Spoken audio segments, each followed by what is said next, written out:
1998 से लेकर 2019 तक सिर्फ 8 मेजर ऑपरेशन हुए हैं। तो लड़ाई हो कहाँ रहा है? दो देश लड़ रहे हैं, दो नेता लड़ रहे हैं, या फिर दो बड़े लीडर्स लड़ रहे हैं? कौन लड़ रहा है एक्चुअली? चलिए माना कि लड़ाई बहुत कम जगह हो रही है, हम अपने फोर्स को कम कर देते हैं, तब क्या हो? आज के डेट पे अगर पाकिस्तान आपको अटैक करता है या चाइना के तरफ से एग्रेशन होता है, उनको जैसे पता चलेगा यहाँ पे तो फोर्सेस कम हो गए हैं, इंडियन आर्मी ने कम कर दिया है, तो क्या करेंगे वो? ये लास्ट 5 years के अंदर आप देखिए कितनी सारी लड़ाइयाँ हो रही है हर जगह। क्या आज के डेट पे आप बोल सकते हैं कि army is not relevant? 3 Jat जो है it is one of the finest पल्टन इंडियन आर्मी के अंदर। रिकॉर्ड है कि पाकिस्तान के अंदर डीपेस्ट पेनिट्रेशन, मतलब सबसे अंदर जाने वाली पलटन यही है। JNK में आप पिछले 1 महीने 2 महीने के आसपास में आपने सुना है, जिस दिन से मोदी जी ने गवर्नमेंट नया अपना बनाया है, उस दिन से JNK के नीचे साउथ वाला पोर्शन है, इस एरिया में बड़े सारे अटैक्स हुए हैं। अगर आपने फॉलो किया, बड़े सारे अटैक्स हुए। ये क्यों हो रहे हैं? इंडियन आर्मी में कितने नॉन हिंदू है और क्या कोई बायसनेस ऐसी देखी जाती है? इंडियन आर्मी के अंदर आपका कोई रिलीजन नहीं होता, आपकी रिलीजन वो होती है जो आपके ट्रुप्स का रिलीजन है। क्या माइंडसेट होता है कि मतलब जब आप फौज में मतलब जाओ उसमें होते हो माइंडसेट में कि बस मार देना सामने वाले को, अभी छोड़ना नहीं है? ये मैं बार बार बताता हूँ, ये जो दुनिया है ना, ये जो वर्ल्ड है बहुत ही क्रूअल है। रिस्पेक्ट उसी को करती है जो पावरफुल होता है। आप अगर पावरफुल नहीं है तो आपको कोई रिस्पेक्ट कहीं से नहीं मिलने वाला है।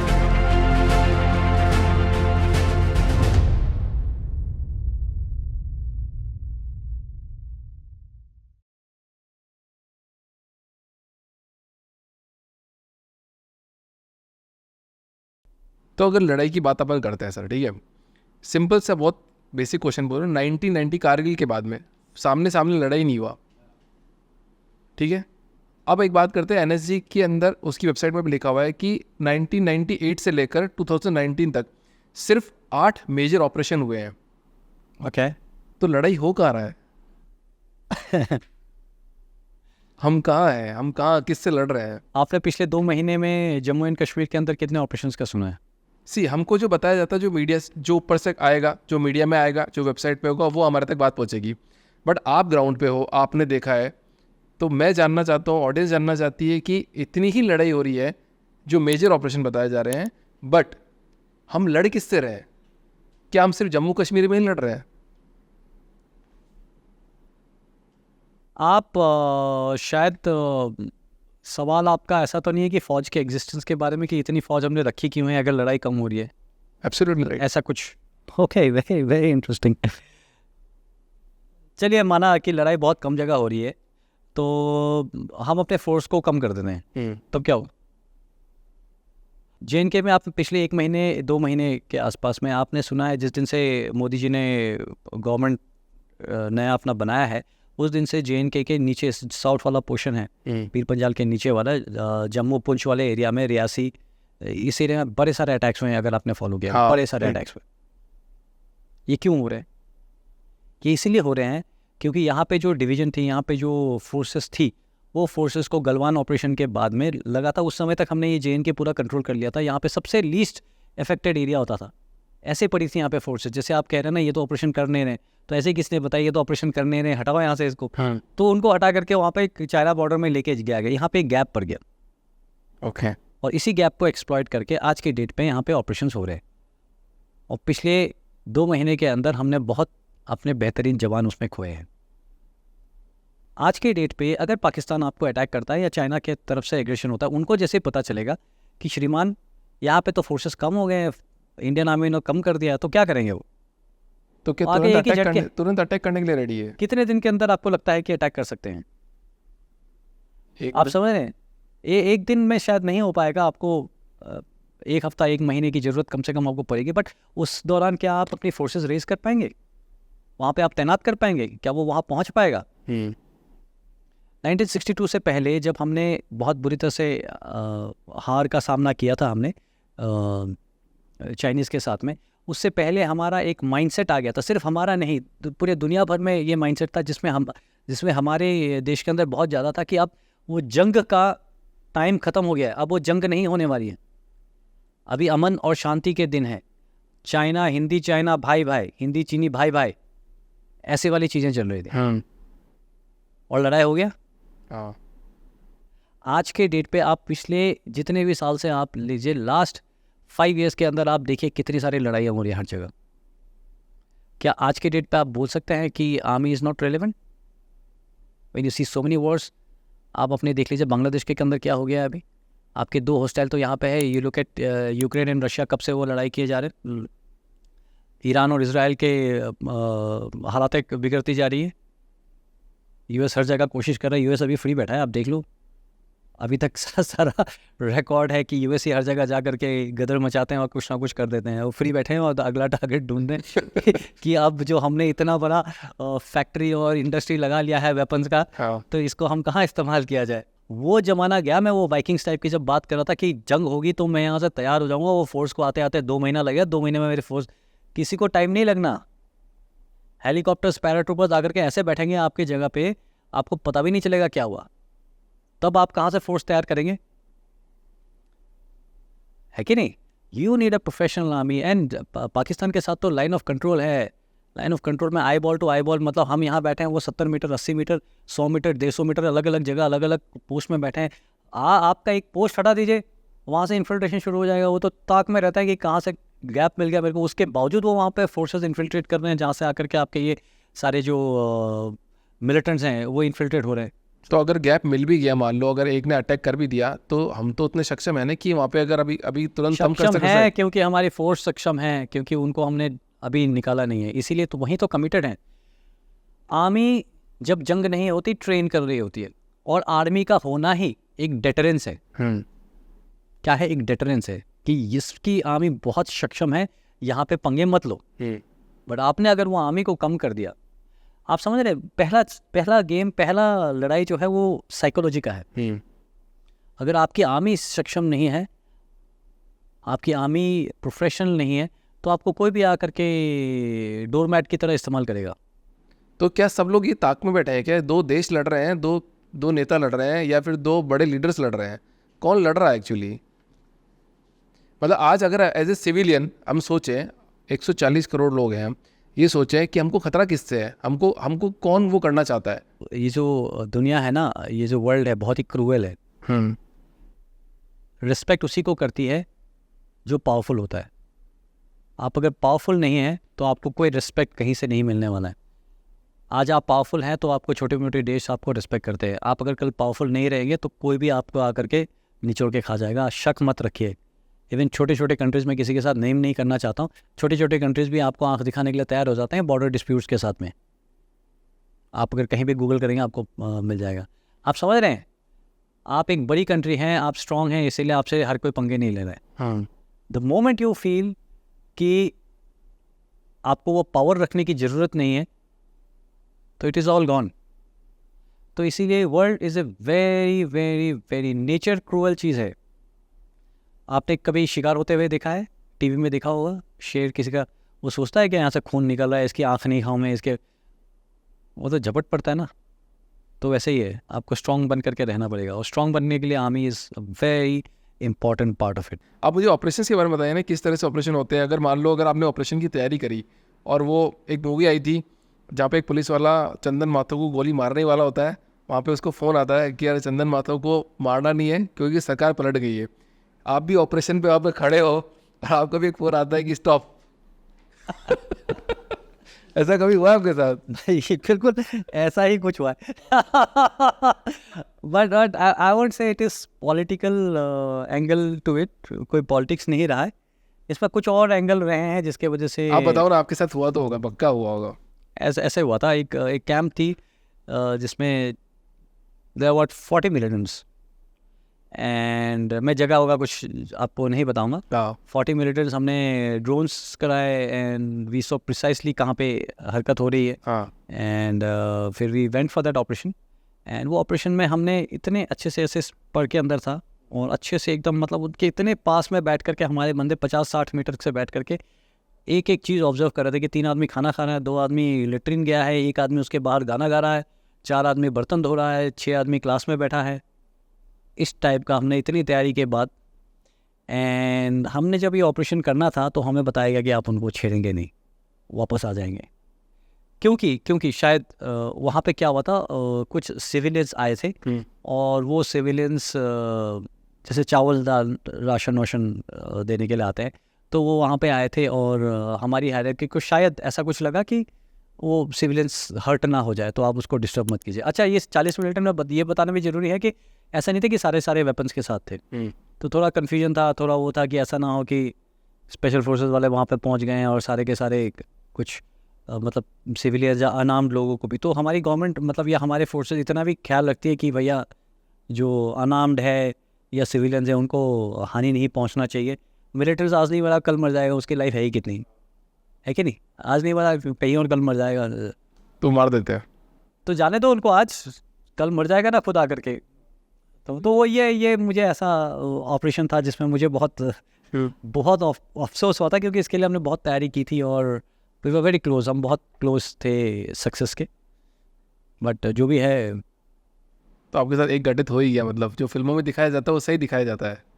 बहुत सारी चीज़ें सही दिखाई जाती है, बहुत सारी चीज़ें थोड़ी एग्जैगरेटेड होती हैं। बट ये जैसे कि आपने जो देखा है, आई एम श्योर वो आर्मी का नहीं होगा या पुलिस का होगा। है। आर्मी के अंदर political interference nothing, there is no political, we don't talk politics, हम पॉलिटिक्स की बात नहीं करते, हम रिलीजन की बात नहीं करते, और हम सिर्फ ऑपरेशंस करते हैं और मज़े करते हैं। अब अगर रिलीजन की बात नहीं करते तो मुझे ये बता दीजिए कि इंडियन आर्मी में कितने नॉन हिंदू है, और क्या कोई बायस्डनेस ऐसी देखी जाती है? अगर कोई बिल्कुल नॉन बायस्ड ऑर्गेनाइजेशन है वो इंडियन आर्मी है। इंडियन आर्मी के अंदर आपका कोई रिलीजन नहीं होता, एज ऑफिसर्स एटलीस्ट। आपकी रिलीजन वो होती है जो आपके ट्रुप्स का रिलीजन है। मैं जब डिप्यूटी कमांडर था ब्रिगेड में, तो मैं जो वहाँ के जो ब्रिगेड कैंप है उसका मैं कमांडर होता था। सो वो जैक लाइट इन्फेंट्री कहते हैं, Jammu and Kashmir light infantry, जिसमें सारे मुसलमान लोग होते हैं। तो सारा ईद वगैरह से लेकर के सब कुछ, कलमा पढ़ना तक सब हमने किया है वहाँ पे, सारा रिप्रेजेंट किया है। ऐसे ही इंडियन मतलब I am not exactly aware, अपने फेमस हुए हैं, there is a colonel Razak Adil Khan, ठीक है, he commanded Gorkha unit command किया है। सो हवन से लेकर के दुर्गा पूजा मनाने से लेकर काली पूजा मनाने से लेकर के गोरखा यूनिट में सारे के सारे सीओ ने सब कुछ किया है बिल्कुल। ऐसे ही जनरल सईद अता हसनैन है, अगेन उनके तो बड़े सारे बड़े फेमस हुए हैं, is a very famous personality. तो उन्होंने भी वो हिंदू यूनिट कमांड किया है। तो आपका रिलीजन कुछ नहीं होता, रिलीजन होता है जो आपके ट्रुप्स का रिलीजन है, और आपका वो हमेशा से रहता है। तो there is lot of space that is given, and बहुत ही अच्छे बुनियादों के ऊपर है, जो अगर बाहर कोई फॉलो करता है तो ये छोटे मोटे दंगे फसाद, ये सब फालतू चीज़ें बहुत कुछ कंट्रोल हो सकते हैं। जैसे हमारे स्पेशल फोर्सेस यूनिट में तो हमारा एक बार हमारे मंदिर के सारे मूर्तियों को पिघला करके, हमारे एक वो है brigadier Rajeev Rawat, when he came to command, जब उन्होंने कमांड संभाली तो सब उन्होंने पिघला करके बलिदान बना दिया उसे, कि हमारा खुदा बलिदान है और आज से हम इसी की पूजा करेंगे, हमारे रिलीजन सिर्फ बलिदान है। एक बात कि गाना है बहुत बढ़िया, ठीक है, उसमें बोला गया है कि जिस रास्ते पर तू चला है यहाँ बदनामी हाई रेट मिलेगी, रोज़ नए विवाद क्रिएट मिलेंगे, धर्म के नाम पर बहस मिलेगी, सच बोलेगा तो मिलेगी धारा 295, अगर तरक्की करेगा तो नफ़रत मिलेगी। आपने एक स्टेटमेंट दिया था कि मेरे साहब का हुक्म, मतलब मेरे कर्नल का हुक्म, मेरे कर्नल का हुक्म मतलब उनके बॉस का हुक्म, उनके बॉस का हुक्म मतलब प्रेसिडेंट का हुक्म। बट जब आप ग्राउंड पे होते हो तब आप एक्चुअली आपके डिसीजन ज़्यादा मायने रखते हैं। अगर वो मिशन फेल हो गया तब भी आपकी रिस्पॉन्सिबिलिटी, अगर वो मिशन पास हो गया तब भी आपकी रिस्पॉन्सिबिलिटी। बट आपने ऐसा स्टेटमेंट क्यों जारी किया था कि यार ग्राउंड की रियलिटी कुछ अलग होती है और आपको आपके नए बंदों पे विश्वास रखना चाहिए? कुछ ऐसा इंसिडेंट आपके साथ हुआ था? जो आप कह रहे हैं बहुत अहम चीज़ है। फौज में डिसिप्लिन एक बुनियादी उसूल है, लेकिन अगर आदेश, मैं ग्राउंड पे हूँ और मेरे सीनियर्स ग्राउंड पे नहीं हैं, वो कहीं और है, और मुझे आदेश मिला है, इसके बावजूद मेरी रिस्पॉन्सिबिलिटी बनती है कि मैं उसको परख लूँ। अगर मुझे लगता है कि ये आदेश गलत है तो मुझे उसको फॉलो करके हारना गलत हो जाएगा, तब भी मेरी रिस्पॉन्सिबिलिटी होगी कि अगर आपको लग रहा था आदेश गलत है तो आपने उसको क्यों फॉलो किया? किसी को आपने बताया कि आदेश गलत है? आप समझ रहे हैं? तो अगर आपको लगता है ये आदेश गलत है, it is our responsibility to respond and tell कि श्रीमान ये आदेश गलत है और इससे ये हो जाएगा, और ग्राउंड में मैं हूँ। आई होप मैं आपको समझा पा रहा हूँ। इसके बहुत अच्छे एक जो हमें सिखाया जाता था, प्रिंस फ्रेडरिक चार्ल्स होते थे प्रुशिया में, तो उनका एक बड़ा फेमस एग्जाम्पल है जिसमें वो किसी को डांट रहे होते हैं। एक आर्मी ऑफिसर उनके पुशंस, मतलब उनका बिल्कुल फौजी वो होते थे, जैसे हमारे होते हैं ना कुछ generation, 4th generation, 5th generation, 6th generation, वो सारे मतलब बड़े कट्टर फौजी होते थे। तो वो किसी को डांट रहे होते हैं। उनका एक ऑफिसर कहीं जंग हार जाते हैं, तो वो कहता है कि वो ऑफिसर कहता है कि सर मैं तो सिर्फ आदेश का फॉलो कर रहा था। तो उसको बताते हैं, श्रीमान, the king gave you commission so that you know when not to obey orders. मतलब राजा ने आपको कमीशन इसीलिए दिया था, ये समझ करके कि आपको पता रहेगा कि आदेश कब फॉलो करना है, कब आदेश का उल्लंघन करना है। राइट। अगर सिर्फ एसओपी या स्टैंडिंग ऑर्डर प्रोसीजर्स या लेट्स से सिर्फ आदेश का ही ओबे करना था, वो तो कोई भी कर लेगा यार। फिर किसी को कमीशन ऑफिसर को वहाँ रखने की क्या ज़रूरत है? तो कभी ऐसा हुआ है क्या, जैसे मान लो कि आपको आदेश मिला एंड आप जंग भी जीत गए वहाँ पे, बट वो आदेश गलत था? मैं पर्सनल एग्जांपल नहीं, एक बहुत फेमस एग्जांपल मैं आपको उसका दे सकता हूँ। लॉर्ड नेल्सन, ब्रिटिश नेवी के, उनका वो भी बड़े फेमस वो है। उनका एक हाथ नहीं था, उनकी एक आंख नहीं थी। तो वो एक वॉर में थे, if I am not mistaken, this was with the Dutch, Denmark के साथ वॉर थी। और वो सेकेंड इन कमांड, बिकॉज वो बहुत ज़्यादा एग्रेसिव होते थे और मतलब ना कि जाके लड़ना है, और इवन ब्रिटिशर्स को उनके ऊपर भरोसा नहीं था, तो उनको सेकेंड इन कमांड रखा था। उनके ऊपर एक बॉस थे, I am forgetting his name, admiral hide की कुछ ऐसा होता था। सो एंड वो समय का कुछ प्रॉब्लम चल रहा था, क्योंकि दे हैड टू अटैक जब समय सही नहीं था, but they went on an offensive, और डेनमार्क की आर्मी को उन्होंने ऑफेंसिव वो कर रहे थे और बुरी तरह से हार रहे थे। तो उनके जो बॉस थे, उन्होंने उनको फ्लैग दिखाया रिट्रीट का, कि भैया वापस आ जाओ। और लॉर्ड नेल्सन का काफ़ी फेमस हुआ है। लॉर्ड नेल्सन अपने जिस आँख में उनका ब्लाइंड थे, तो उसमें से पट्टी डाल के कहते हैं कि यार मैं तो अंधा हूँ ना, मुझे ऐसे ही कुछ नहीं दिखता, continue to attack. And they continue to attack, and just about an hour, 1 या 2 घंटे के अंदर they break through and they get success. तो बट क्या उसके बाद उनको कुछ ऐसे बात बोली जाती है क्या, नहीं आपने आदेश क्यों नहीं माना, आपको जो आदेश दिया था वो नहीं माना गया? नहीं, जैसे आप सब उस भूल गए। केसरी मूवी के अंदर भी देखोगे, उसमें आदेश दिया गया था कि सारे जवानों को बुला लिया जाए, नहीं आ जाओ यहाँ पे, बट सब मर जाते उसमें। जी, जहाँ पे उनको बिल्कुल। आदेश 300, that's a very famous battle of Saragarhi को डिपिक्ट किया है। बहुत ही फेमस वो है, एपिक स्टोरी है वो हमारे जांबाज सिपाहियों के ऊपर। हाँ, तब क्या होता है, मतलब उस टाइम पे क्या, मतलब अगर आपने आदेश नहीं माना बट आप उस समय जंग जीत गए, तब आपके पास वापस कुछ बात बोली जाती है कि यार आपको आदेश आपने क्यों नहीं माने, आपको ये ऑर्डर फॉलो करना था? देखिए, बोलने वाले तो कुछ भी बोलेंगे। आपने ये नहीं सोचना है कि ये बोलेंगे वो बोलेंगे। सबसे बड़ी जो लोग डिसीजन नहीं ले पाते हैं, इसलिए नहीं ले पाते हैं कि यार ये बोलेगा, ये वो बोलेगा, मेरे अगेंस्ट कोर्ट ऑफ इंक्वायरी होगी। अरे यार, ये समय ये सब कन्फ्यूजन का नहीं है। कन्फ्यूजन का ये समय आपके कन्विक्शन का है कि मेरे लिए क्या सही है, मेरे देश के लिए क्या सही है। उस समय आप हैं। अगर आपको कुछ गलत लगता है कि सर ये गलत है, आप बताइए कि सर ये गलत है। 2-3 बार बताइए। अगर नहीं मानते हैं, ओबे करने को बोलते, तो आप ओबे कीजिए। और फिर भी अगर आपको लगता है कि ये बिल्कुल ही गलत है, तो आप अपना रेजिग्नेशन डाल दीजिए, जिससे you can remove me from command, कि आप मुझे, या आप मुझे यहाँ से हटा दीजिए, मैं ये गलत आदेश नहीं ले पाऊंगा, क्योंकि मुझे लगता है मैं इनके लिए जवाबदार हूँ। क्या ऐसा रियल एग्जाम्पल कोई देखा गया है कि आप अभी ये ऐसा कुछ मेरे साथ हुआ था, बट उसके डिटेल्स में बहुत ज़्यादा शेयर नहीं कर पाऊँगा, क्योंकि मेरे पास भी थोड़ा सा हुआ था जब मुझे लग रहा था कि कुछ सही नहीं है, और उसमें मैंने भी गलती की थी। मुझे लग रहा था कि ये सही नहीं है और मुझे कुछ आदेश फॉलो करने के लिए दिया जा रहा था। मैं कोशिश की, बट नहीं हुआ, तो मैंने कहा सर आप मुझे कमांड से हटा सकते हैं, बट मैं ये आदेश नहीं लूँगा। बट मेरे सीनियर जो थे बहुत सेंसिबल और बहुत अच्छे थे। फिर ये भी इंटरेस्टिंग है, फिर उन्होंने बोला कि आजा दारू पीते हैं, और हम बैठ करके हमने दारू पिया और सारे सॉर्ट आउट हो गए।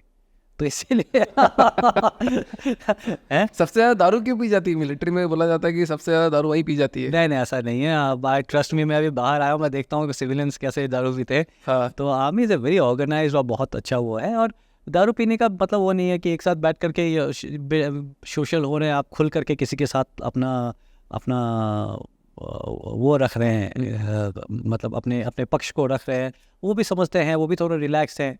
ड्रिंक का एक बहुत अच्छा वो है कि आपके इनहिबिशंस को रोक देता है, आपको फ्रैंक बना देता है, जिसमें आप ओपनली किसी से इंटरेक्ट कर सके। ज़्यादा आपके पास ये नहीं कि ये क्या सोचेगा, वो क्या सोचेगा, तो ओपनली बैठ करके डिस्कस करते हैं और अपने आइडियाज़ को शेयर करते हैं और एसिमुलेट भी करते हैं और समझते भी हैं। तो I think that way it is good. अब मैं ये नहीं कह रहा हूँ कि बिल्कुल ड्रिंक कर लीजिए, आप ड्रिंक कीजिए नहीं कीजिए, आजकल ऐसा बिल्कुल नहीं है। और फौज के अंदर भी बहुत सारे officers will be surprise, they don't smoke, they don't drink. जी हाँ, बिल्कुल।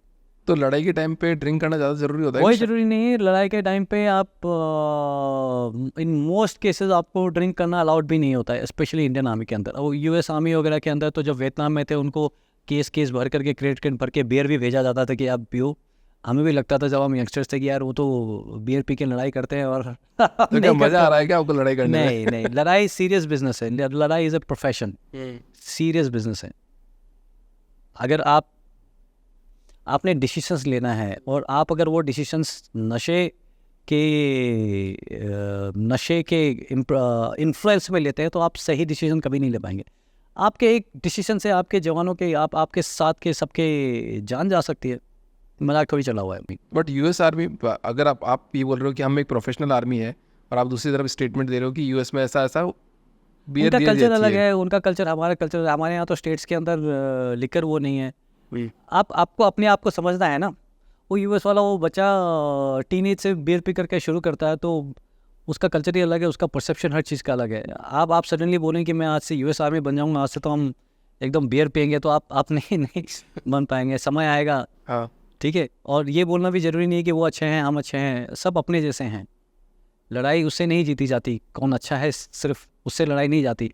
लड़ाई तब जीती जाती है कौन बेहतर लड़ता है। आप किस ऑपरेशन में मेजरली काम किया सर? मैं जब कमीशन हुआ था तो मैं 3 जाट बटालियन थी मेरी, वहाँ पे मैं कमीशन हुआ था। उरी सेक्टर के अंदर हम डिप्लॉयड थे, लाइन ऑफ कंट्रोल के अंदर, जिसमें हमारे पोस्ट सामने जो मैं आपको बता रहा था।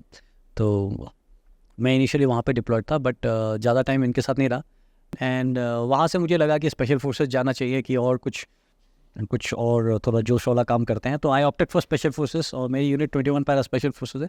तो लकीली आप किस ऑपरेशन में थे? तो मणिपुर के अंदर हमारे बहुत अच्छे ऑपरेशंस रहे हैं। मणिपुर अगर आप देखें 2004 से लेकर के माहौल काफ़ी अलग होता था। 2004 से जी, पूरा जो एरिया था उसका huge area out of Manipur was under rebel control. वहाँ पे वो लिबरेटेड जोन मानते थे, जहाँ पे मिलिटेंट्स रिक्रूटमेंट रैलीज चलाते थे, वो मेडिकल कैंप्स करते थे। आज आप समझ रहे हैं मेडिकल कैंप करना मतलब आपके डॉक्टर्स जा करके बच्चों को मेडिसिन बांट रहे हैं। वहाँ पे वो मिलिटेंट्स ऑर्गेनाइज करते थे, उनके बसेस चलती थी। इस तरह का हालत तो हो रखा था, वो बिजनेस फैक्ट्रीज हो रखे थे। तो वहाँ से जा करके हमने धीरे धीरे पूरा एरियाज को कंट्रोल करा करके वापस गवर्नमेंट कंट्रोल के अंदर लाए थे। पूरा प्लान, कंप्लीट प्लान होता है हर चीज़। ऑल स्पेशल फोर्सेस ऑपरेशंस हमेशा बहुत प्लान्ड होते हैं। स्पेशल फोर्सेस ऑपरेशंस ऐसे नहीं होता। मैं आपको एक अपने अंदर का अगर एग्जांपल देना चाहूँ, एक हमारे मणिपुर के अंदर लोकतक विजय, जिसके ऊपर डॉक्यूमेंट्री वगैरह भी बनी हुई है, वो ऑपरेशन था। तो वो था एक आइलैंड, एक लेक है मणिपुर में, लोकतक लेक करके। वो लेक फिर बहुत बड़ी लेक है, इट्स नेचुरल लेक। एंड उसमें बड़े सारे फ्लोटिंग आइलैंड्स होते हैं, फूंदी कहते हैं उनको। वो आइलैंड फ्लोट करता रहता, तो एग्जैक्ट एक लोकेशन में नहीं रहता, थोड़ा बहुत इधर उधर विंड और वाटर के फ्लो के हिसाब से वो करता है। सो वहाँ पे मिलिटेंट्स बिंदास रहते थे, क्योंकि उनको पता था कि यहाँ पे फौज नहीं आ सकती। ओके। वहाँ पे उन्होंने कुछ लोगों को किडनैप करके भी रखा हुआ था, जिसका हमें इन्फॉर्मेशन था। सो फॉर 45 डेज हमने उस एरिया को ऑब्जर्व करते रहे और हम देखते रहे कि कैसे है। अब वहाँ पे फौज के जाने के लिए इसलिए प्रॉब्लम थी कि फौज के पास ऐसे बड़े वाले बोट्स होते थे, और वो फूंदी के बीच में, जो 2 आइलैंड्स के बीच में छोटी छोटी पगडंडी, और समझते हैं आप, पगडंडी। तो पगडंडी जैसे होती थी। तो पगडंडी के अंदर आपको बड़ी बोट से आप नहीं जा सकते। तो फौज को लगता था, मिलिटेंट्स को लगता था कि फौज तो यहाँ आ नहीं सकती। हम वो छोटे से जो बोट्स होते हैं मणिपुर के, उसको ही कहा जाता है, उसके अंदर हमने चलाना सीखा उसको। पहले दिन जब सारे खड़े हुए तो सारे खड़े नहीं हो सकते आप उसमें, ऐसे पलटी हो जाता है। हाँ। बट कुछ दिनों में हमने उसको प्रैक्टिस कर करके दिन रात सुबह से शाम तक हम पानी में घुसे रहते थे। लोग ये बिल्कुल बॉडी में वो पानी से होता है ना, वो सफ़ेद होकर के पूरा स्किन सिकुड़ जाना, ऐसा हो जाता था। बट नहीं, लगे रहते थे हम अंदर, सीखते। Then we improvise so many, इतने नई चीज़ें हमने इम्प्रोवाइज़ की कि हम सोचते नहीं हैं। हम ज़मीन पे आपने कभी फायरिंग की है? कैसे कर? हाँ, नहीं, लोग करते हैं एसएससी वगैरह में भी। तो जब फायरिंग करते हैं झटका लगता है, एक रिकॉइल होता है। सो ज़मीन पे खड़े होकर के आपको पता नहीं चलता। पानी के अंदर वही रिकॉइल बहुत बड़ा हो जाता है, क्योंकि आप पानी में है, स्टेबल नहीं है। सो उसके लिए हमने प्लेटफॉर्म्स वगैरह डिज़ाइन किए कि कैसे हो सकता है, रात में हम कैसे फाइट करेंगे, कैसे हम क्लोज इन करेंगे। और फिर हमने वो ऑपरेशन को बहुत बेहतर तरीके से अंजाम दिया। मैं कहने का ये मतलब मकसद है जहाँ से शुरू किया था कि स्पेशल फोर्सेस के ऑपरेशंस में टारगेट को स्टडी करना, टारगेट के साथ इंटरफेयर कौन करेगा, कैसे करेगा, वहाँ पे जाकर के अटैक कैसे करना ताकि कोई भागे तो वो कहाँ फंसे, टारगेट का लेआउट कि मैं जाऊँगा 10 कदम में मुझे ये मिलेगा, 4 कदम में मुझे दाहिने अलमारी होगा, अलमारी के 2 शेल्फ होंगे। वो इतना डिटेल में आप जाते हो? वो बिल्कुल बहुत डिटेल में जाते हैं, हर चीज़ हम स्टडी करते हैं। जितना आप डिटेल में घुस करके ऑपरेशन की प्लानिंग करते हैं उतना ही बेहतर आपका एग्जीक्यूशन होता है ऑपरेशन का। आप किसी ऑपरेशन में बहुत टाइम तक बाहर जंगल में कहीं पे रहे हो, मतलब एकदम डीप एरिया के अंदर? बड़े कई सारे बार हमारी जो यूनिट है वो जंगल ऑपरेशंस में स्पेशलाइज करती थी, तो हम जंगल ऑपरेशंस में जाकर जंगल में के अंदर ही जाकर के रहते थे। तो उसके बारे में बताइए कुछ, क्या होता था, क्या करते थे आप वहाँ पे? हम डेली व्लॉगर्स तो देखते हैं कि भैया डेली व्लॉगर्स हैं, बहुत सारे उनकी नॉर्मल ज़िंदगी है, बट आपकी ज़िंदगी वहाँ पे कैसे निकलती थी? देखिए, मैं आपको एक क्लासिकल ऑपरेशन की बात बताऊंगा। क्लासिकल मतलब कोई एक ऑपरेशन नहीं, नॉर्मली आप अगर पूछें कि नॉर्मल कैसा होता था, तो आपको एक जगह ही खबर होती है कि नहीं, कि इस एरिया में इधर मिलिटेंट आए हैं या आते जाते रहते हैं, तो आप उसका पूरा स्टडी प्लान करेंगे कि भैया आते जाते रहते हैं, कहाँ से आते हैं, कहाँ जाते हैं, कैसे रहते हैं, कब दिन में रहते हैं, रात में रहते हैं, घर के अंदर रहते हैं, ढोक होते हैं जैसे जम्मू एंड कश्मीर में कि वहाँ पे रहते हैं या कच्चे मकान हैं, कैसे हैं, लोगों का सपोर्ट है कि नहीं, लोगों का सपोर्ट है कहाँ कहाँ पे है। फिर आप अपना ऑपरेशन प्लान करते हैं, उन एरियाज़ को अवॉइड करके जंगल में जाते हैं। हो सकता है वहाँ पहुँचने के लिए आपको 7, 8, 9, 10 दिन लग जाए, है कि नहीं। तो आपको अलग अलग रास्ते से वहाँ पे पहुँचना, आप जहाँ भी जाते हैं, स्पेशली मैं अगर मणिपुर की आपको बात करूँ, हर टर्न, हर पहाड़ी की चोटी पे जैसे आप क्लाइंब कर रहे हैं, हर जगह आपको ऐसा लगता है हर कदम पे कि हो सकता है कि वहाँ पे मिलिटेंट्स हैं। वो भी तो ऐसे बैठे नहीं है ना, अगर उन्होंने कैंप बनाया कहीं पे, वो आसपास जो रास्ते आने वाले हैं वो सब में उन्होंने एम्बुशेस लगाए होंगे। मेरे अगर आपने टेड टॉक्स वगैरह देखे हैं तो किस हिसाब से हम आईडीज़ के फील्ड के बीच में फंस गए थे, जहाँ पे हर जगह आईडीज़ लगी हुई थी, तो उन्होंने अपने आईडीज़ लगाया हुआ है कई जगह पे। सो हर कदम आप रखते हैं तो आपको लगता है ऐसा तो नहीं कि यहाँ पे आईडी फट जाएगी, कोई कैजुअलिटी तो नहीं होगा, ऐसा तो नहीं कि मैं एम्बुश के अंदर चला जाऊँगा। फिर आप वैसे केयरफुल धीरे धीरे करके दिन में या रात में, डिपेंड करता है कि आप कहाँ जा रहे हैं। आप पहुँचते हैं 6-7 दिन आप जंगलों में सोते हैं, जिसके आप जंगली जानवर से लेकर के हर कुछ होता है वहाँ पे, बट आपको फ़र्क नहीं पड़ता क्योंकि आप तो रहते ही वहाँ पे हैं। और फाइनली जाकर के आप क्लोजिंग करते हैं, आपको जब टारगेट मिल जाता है क्लोजिंग करते हैं और फिर आप फायर खोलते हैं, फिर मारते हैं मिलिटेंट और फिर लेकर के वापस आ जाते हैं। आपके पास कौन सी गन हुआ करती थी? क्या नहीं बोलते हैं, कौन सी गन? वेपन्स कौन सा हुआ राइफल्स होती हैं। राइफल्स हमारे पास पहले M58 विजेट होती थी, बाद में टेवोर्स आ गई थी स्पेशल फोर्सेस के पास। कितना फायर करती है एक राउंड में? कितना फायरिंग होती है एक, मतलब 1 राउंड में?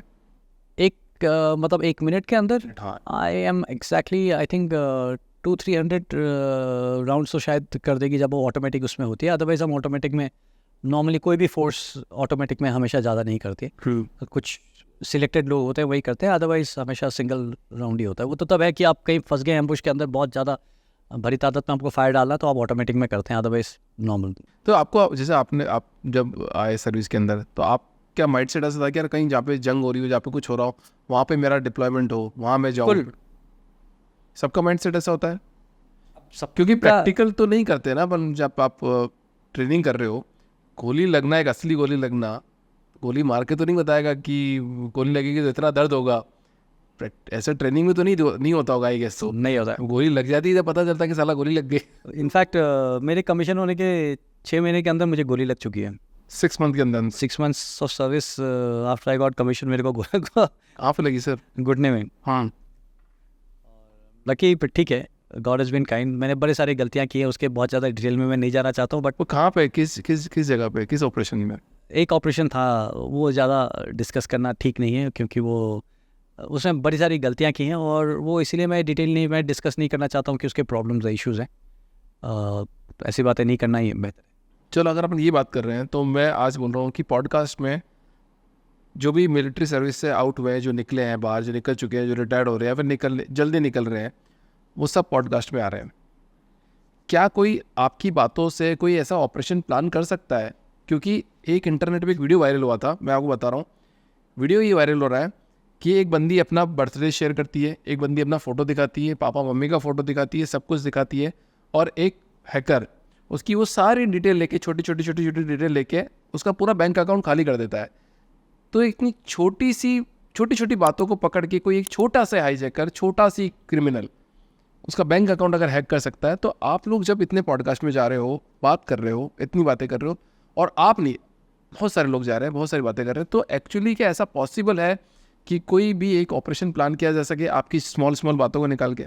सबसे पहले तो मैं अगर अपना पर्सनल बताऊं, ऐसी कोई चीज़ मैंने नहीं बताई है जो आपको शायद गूगल में, विकिपीडिया के अंदर या किसी मूवी में या किसी किताब के अंदर ना मिले। आप समझ रहे हैं? हम वो चीज़ बताते हैं, और ये एक पर्सनल रिस्पॉन्सिबिलिटी की बात है, वो चीज़ बताते हैं जो मतलब already everywhere it is available. अभी कुछ लोगों को थोड़ा सा वो है, और मतलब उनको बुरा लग रहा है कि स्पेशल फोर्सेस वाले आकर के बहुत कुछ बता रहे हैं। तो मैं पहले तो उनका थैंक यू बोलना चाहूँगा कि आई अंडरस्टैंड कि it is all out of concern, genuine concern देश के लिए, क्योंकि उनको लगता है कि सडनली यार देश का सिक्योरिटी खतरे पे पड़ जाएगा।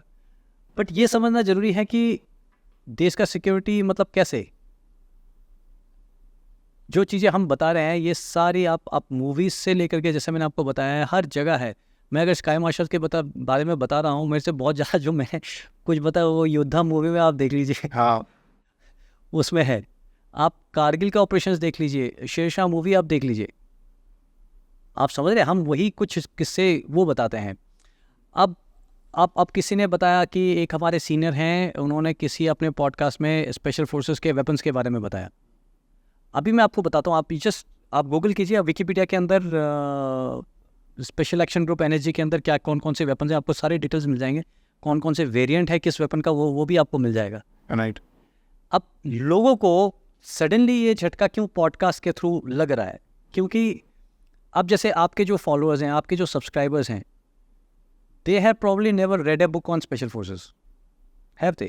They have never read a book on sky marshalling, they have never read a book on any combat related war, but वो आपके सब्सक्राइबर्स हैं किसी और कंटेंट के लिए, और वो कंटेंट सडनली जब ये आता तो उनको लगता है ये बता सकते हैं क्या कि आर्मी कैसे ऑपरेशन कर दिया है। उनके लिए ये नया है, बट क्या वो मिलिटेंट्स के लिए नया है? मैं जब 52 स्पेशल एक्शन ग्रुप के लिए सिलेक्ट हुआ कमांड के लिए, मैं पहली बार, उससे पहले मेरे को कुछ भी नहीं पता था एविएशन इंडस्ट्री के सिक्योरिटी के बारे में। I was completely clueless. But जैसे मैं वहाँ पे गया, आई रेड 15 बुक्स, सारे वहाँ पे एविएशन इंडस्ट्री से लेकर के, एविएशन के इंजीनियरिंग से लेकर के, सारे पुराने हाईजैक से लेकर के, सारे किताबों में है वो। 1999 में जब IC-814 हाईजैक हुआ, सबसे पहले चीज़ वो तभी स्काई मार्शल ढूंढ रहे थे। उनका सबसे पहले जो हाईजैक करने के बाद में जो अब पूरे क्रू के साथ में, वो सबसे पहले ढूंढ रहे थे कि स्काई मार्शल कहाँ है, बताओ स्काई मार्शल कहाँ है, बताओ नहीं तो मैं गोली मार दूंगा। उनका सारा जो अंदर का ऑपरेशंस है वो इस नज़रिया से था कि स्काई मार्शल पक्का है यहाँ पे, उसको निकालो आप किसी मूवी में डाल दीजिए जो एविएशन इंडस्ट्री से लेकर के रिलेटेड है, या किसी हाईजैक उसमें, तो ट्रस्ट मी, मतलब all I can say is, I don't want to sound too defensive और समथिंग लाइक दैट, बट हम ऐसा कुछ नहीं बता रहे हैं जिससे कोई ऑपरेशन प्लान कर लेगा, या जिसने ऑपरेशन प्लान कर लेगा उसके लिए मतलब बहुत सारे मटेरियल ऑलरेडी हैं जो शायद आप जो देख रहे हैं व्यूअर्स उनको पता नहीं है, तो उनको शायद ऐसा लगता है। But I understand it is all in, मतलब एज लॉन्ग एज आप लोग देश के हित में सोच रहे हैं, मैं किसी के अगेंस्ट कुछ नहीं बोलना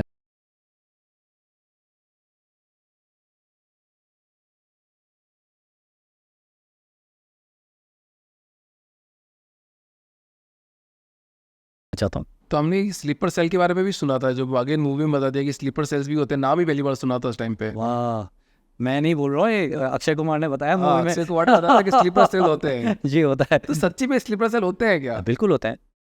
हमारे इंडियन के भी स्लीपर सेल है, उधर की भी स्लीपर सेल है। बिल्कुल है। पर हम तो आतंकवाद करते नहीं है ना। ये तो ब्रेड बटर है, ब्रेड बटर जैम जैसे कहते हैं ना, ये जो एजेंसीज हैं इनका तो रहना खाना यहीं पे। देखिए क्या है, किसी भी देश को सर्वाइव करने के लिए आपको पता होना है कि आपके दुश्मन कर क्या रहे, और वो आपको खुद आकर के तो आपको इन्फॉर्मेशन मिलने से रहा। तो इसीलिए आपको ये एजेंसीज का काम होता है कि ये इन्फॉर्मेशन कलेक्ट करते रहा करें, और जब हम आराम से संडे सैटरडे ये सब मना रहे हैं उस समय भी ये लोग काम कर रहे हैं, और ये कर रहे होते हैं, और ये करना ज़रूरी भी है। राइट।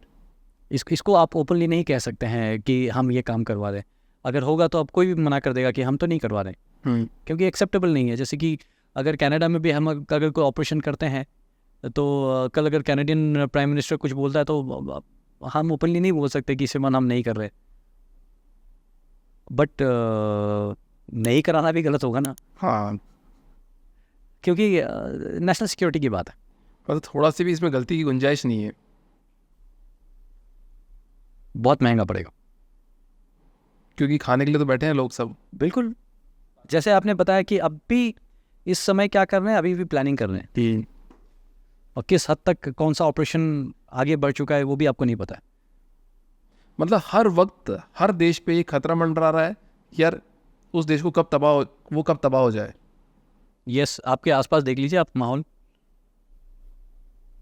आपके आसपास आप देख लीजिए माहौल कैसा है ना। कितने दिन पहले तक आपको अंदेशा था कि ढाका के अंदर ये हो सकता है? नहीं था ना, कुछ नहीं, बिल्कुल भी किसी नहीं। को भी नहीं था। कोई भी एक मुद्दा छिड़ जाता है उससे इतना बड़ा। वो भी छोटा सा मुद्दा छेड़ के इतना बड़ा है कि आपका पूरा गवर्नमेंट टॉपल हो गया। तो मेरा सवाल यहाँ पे है सर कि जो बांग्लादेश में हो रहा है, जो अदर कंट्रीज में हो रहा है कि सेना ने टेक ओवर कर लिया है, ओके, तो बांग्लादेश में आई उनसे कि सेना ने टेक ओवर किया है। बांग्लादेश में सेना ने, मैंने जितना फॉलो किया है, सेना ने नहीं, सिविलियंस ने टेक ओवर किया है। आर्मी ने तो मदद करके शेख हसीना जी को निकाल दिया है कि आप फटाफट निकल जाइए इससे पहले कि काबू से बाहर हो जाए। आई डोंट नो उसमें कितनी मिली हुई है सेना या कितना वो, बट फिर भी मतलब एक तरफ से आप तो इंडियन आर्मी डेमोक्रेसी में कितना बिलीव करती है? क्या स्ट्रॉन्ग कोर वैल्यूज है उनके पास? बिल्कुल इंडियन आर्मी, तभी तो आज तक आपने इंडियन आर्मी के साथ कू के बारे में नहीं सुना होगा। बट ये सिर्फ आर्मी का नहीं, ये हमारे कल्चर का, ये हमारे जो लीडर्स रहे हैं उनका भी पूरा श्रेय जाता है। आप देखिए इसके बड़े सारे अलग अलग पहलू हैं। एक तो बांग्लादेश में जो हो रहा है उसमें फॉरेन इंटरवेंशन की भी बहुत रोल है। नंबर 2, क्या होता है ना, मैं किसी के अगेंस्ट ज़्यादा कुछ नहीं बोलना चाहता हूँ, बट जब नेशनलिज्म या देशभक्ति या देश के लिए प्यार आपके लिए प्रायोरिटी नहीं है, उससे ज़्यादा प्रायोरिटी कुछ और चीज़ें हैं। It could be anything else, it could be your religion, it could be your cast, it could be anything else rather than देश। अगर आपके लिए प्रायोरिटी नहीं है तो वहाँ पे एंगल्स बदली हो जाते हैं। आप समझने में क्या कह रहा हूँ? मैं समझ रहा हूँ सर। या सेम चीज़ अगर पाकिस्तान भी आप अगर देखें, पाकिस्तान के अंदर इतने सारे कूज क्यों हुए हैं? अब राइट फ्रॉम आई थिंक इनका सबसे पहला कू तो 1954, 56 या 56, 58 ऐसे टाइम पे हो गया था। ठीक है, तब तो 10 साल भी नहीं हुए थे। वो इसीलिए हो गया था कि उससे जस्ट पहले जो सिविल एडमिनिस्ट्रेशन थी, जो इनका जो प्राइम मिनिस्टर थे, वो 3-4 प्राइम मिनिस्टर उससे पहले बदली हो चुके थे। राइट। आप समझ रहे? तो सिविल गवर्नेंस के ऊपर भरोसा नहीं था। आर्मी को लगा आर्मी तो सबसे कॉम्पिटेंट है, आर्मी को लगा यार ये तो ऐसे ही चलते रहेंगे यार, आपके करप्ट हैं लोग, आप डेवलपमेंट नहीं कर पा रहे हैं, आप अपने बारे में पर्सनल एजेंडा के बारे में सोच रहे हैं, आपकी लीडरशिप नहीं है। तो फोर्सेस ने देखा कि भैया ये तो माहौल ऐसे बिगड़ता रहेगा, इसको किसी ने तो करना है, तो दे टुक ओवर। और जब एक बार टेक ओवर कर लेते हैं तो फिर एक कहावत है ना कि एब्सोल्यूट पावर करप्ट्स एब्सोल्यूटली। तो जब आपके पास इतना पावर है तो फिर आपको मज़ा आने लगता है, फिर आप उसी को कंटिन्यू करना शुरू करते हैं। एज आई सी ये ऐसे हुआ है कि वो पहले तो देशभक्ति के चक्कर में कि ये तो इनसे संभल नहीं रहा है यार, इनको काबू करो और इसको थोड़ा प्रगति के मैदान पे उसमें राह पे ले जाओ, और जब किया तो मज़ा आ रहा है कि भैया फिर आपको लगता है same I think even in Russia, फिर आपको लगता है कि भैया ये तो अच्छा चल रहा है तो इसी को कंटिन्यू करते ना, आपके पास इतना सारा पावर है, and they you are continuing like that. Even in Bangladesh this has happened number of times. अब समझ रहे? तो ये इसीलिए होती है जब गवर्नमेंट फेल होता है, जब गवर्नमेंट के ऊपर भरोसा लोगों से हट जाता है, लीडरशिप फेल करती है। तो इंडिया के अंदर थैंकफुली हमारी लीडरशिप हैज़ बीन गुड, और क्योंकि लीडरशिप अच्छी रही है, आर्मी को ऐसे कभी कुछ करने की जरूरत नहीं पड़ी। और इसके अलावा भी आर्मी मतलब India is a different world together, it's a very matured country, the politics is बहुत मेच्योर्ड है उस तरीके से, the arm forces are very matured, so it's not easy, and we keep our fingers crossed.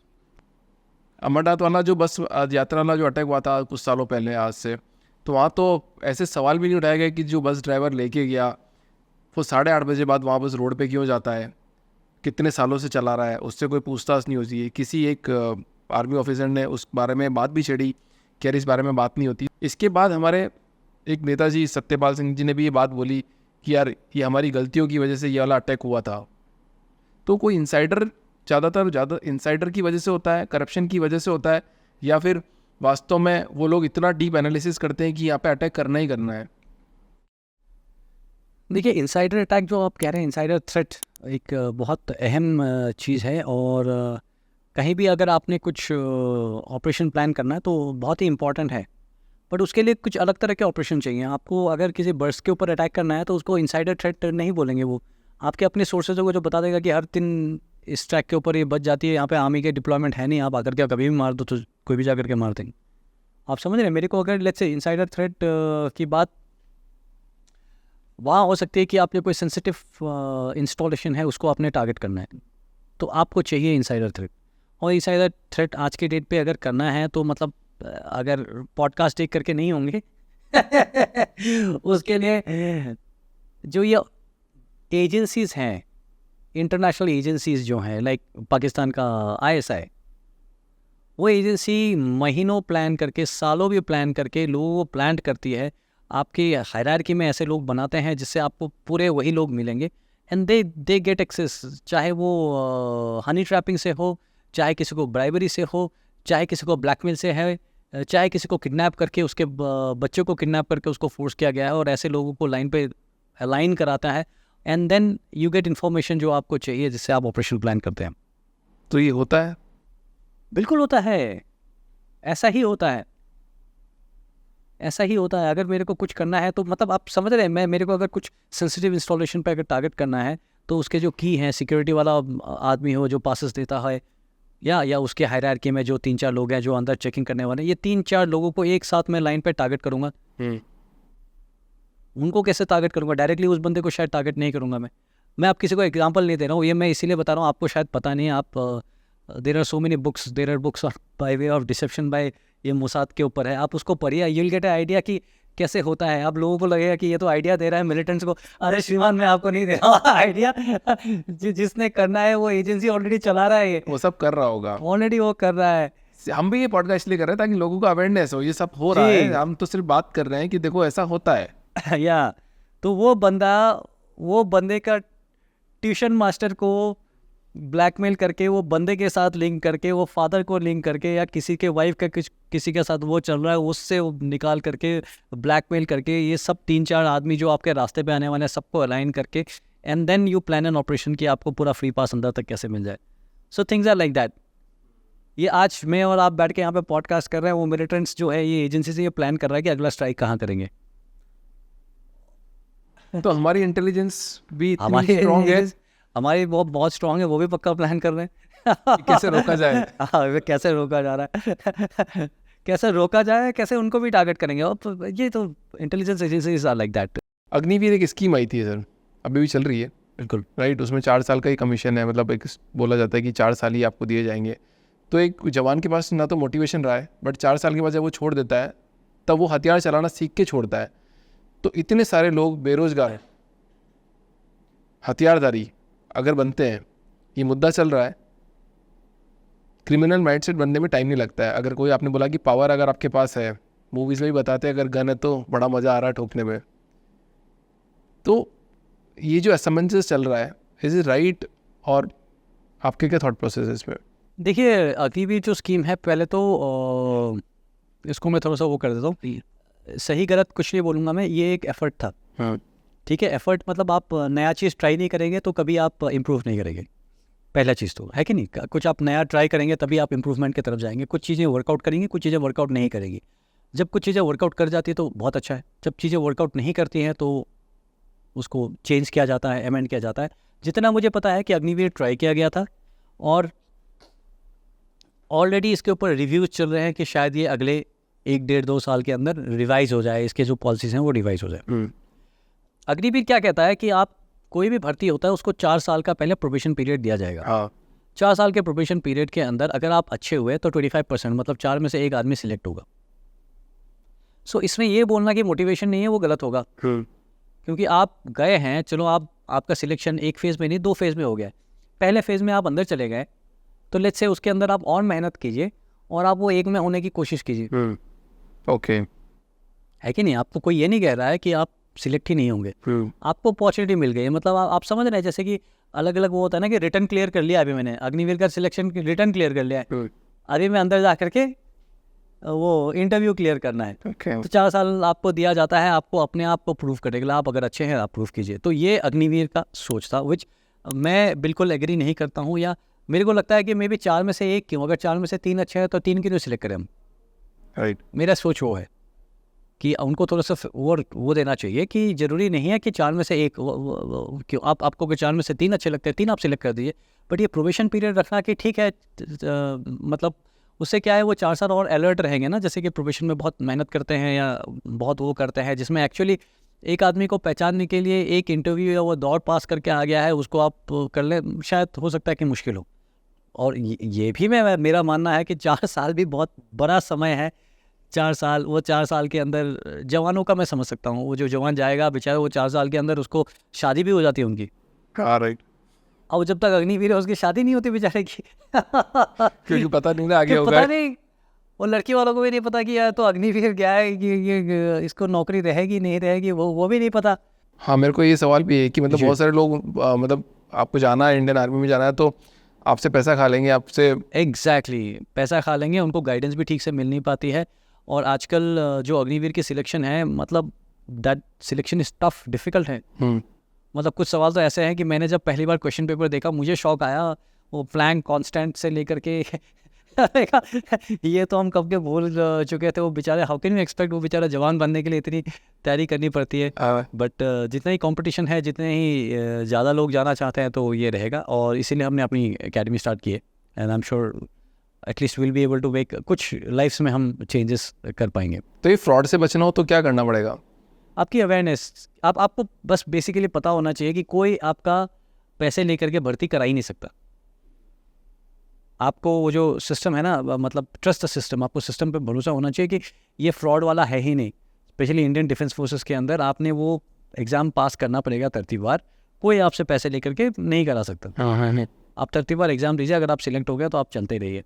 वो क्या करते हैं, 10 लोगों से पैसे ले लेते हैं, 10 में से 2 का अपने आप सिलेक्ट हो जाता है, वो 2 का पैसा रख लेते हैं, बाकी का रिटर्न भी कर देंगे, बट वो 2 के पैसे तो उसको फालतू में मिल गए ना। It is entire scam and it is by mid level people, जिनको साला कुछ ऐसे ही नहीं पता। बट वो बेचारे गांव से आते हैं, उल्लू बनने को तैयार होते हैं, पहला बंदा जो मिलता है उसको पैसे दे देते हैं, करा दे तू भर्ती, और that's how they get treated. So Indian फौज में ये देखा जाता है कि सबसे ज़्यादा जो कैंडिडेट आते हैं वो सबसे ज़्यादा गरीब लोग ही आते हैं। अमीरों के बच्चे आना ही नहीं चाहते हैं, ना डालना चाहते हैं, ना आना चाहते हैं। हमारे बड़े बड़े लीडर्स के बच्चे भी ना आना चाहते हैं, ना डालना चाहते हैं। तो आप ही क्यों मरते हो? देखिए फ्रैंकली, आपने आजकल इतना ज़्यादा एडवर्टाइजमेंट्स नहीं देखा होगा फौज के लिए। अभी कुछ साल से थोड़ा सा क्या हो गया है कि लग्जरीज लाइफ में इतने ज़्यादा आ गए हैं, लग्जरीज, और ये मोबाइल वाला कल्चर भी इतना ज़्यादा वो हो गया है, और पार्टीज वार्टी से लेकर के। सो एक बच्चा अगर वो बचपन से सॉफ्टी जन्म हुआ है, सॉफ्टी रहा है, मुझे दूध चाहिए और घी चाहिए, मक्खन चाहिए, दायना बायाँ सब अगर उसको मिलता रहता है, तो वो फिर मतलब वो हमारे लायक भी नहीं है। आप वो जंगल में वो एक ग्राउंड शीट लगा करके सो रहे हैं, सांप निकल रहा है यहाँ से, बिच्छू काट रहा है, या लीच पड़ रही है आपके पूरा नीचे घुटनों से लेकर के नीचे, वो हो गया है, वो आकर के अपने आप को कोसता रहेगा। बट ऐसी बात नहीं है कि हमारे बीच में वो नहीं है, लोगों ने अच्छे अब मैं रिच बैकग्राउंड नहीं बोलूँगा, बट ऐसे बंदे हैं जो IIT दिल्ली वगैरह में सिलेक्ट होने के बाद में IIT दिल्ली छोड़ करके आया है स्पेशल फोर्सेस में ज्वाइन करने के लिए। मेरे तरफ से तो that guy is as much as a billionaire, क्योंकि बट जोश आप देखिए तो ये गलत है। और जो नहीं आना चाहते हैं तो उनको तो हम ऐसे ही पकड़ के नहीं रखना चाहते हैं यार।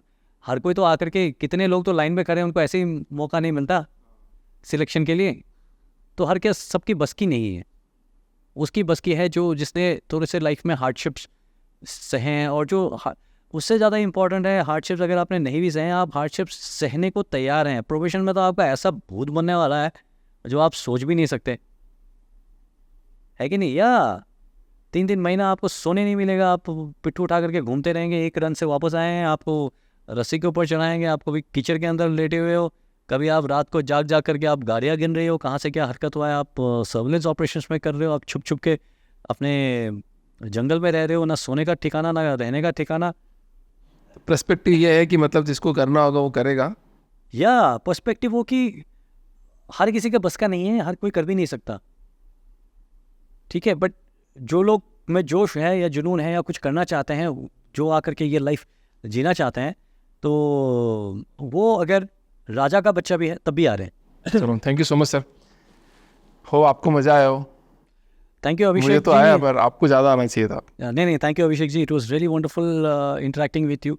और आपके साथ आई थिंक बड़े सारे नए टाइप के या अलग टाइप की बातें की हैं शायद, जो कॉमनली नहीं होती हैं। एंड मुझे सबसे अच्छा लगा कि आपसे इंटरेक्ट करके और आप का ये जो पूरा एंटायर बिजनेस सेटअप के बारे में जान करके, it's a new experience for me and very good learning and seriously I enjoyed.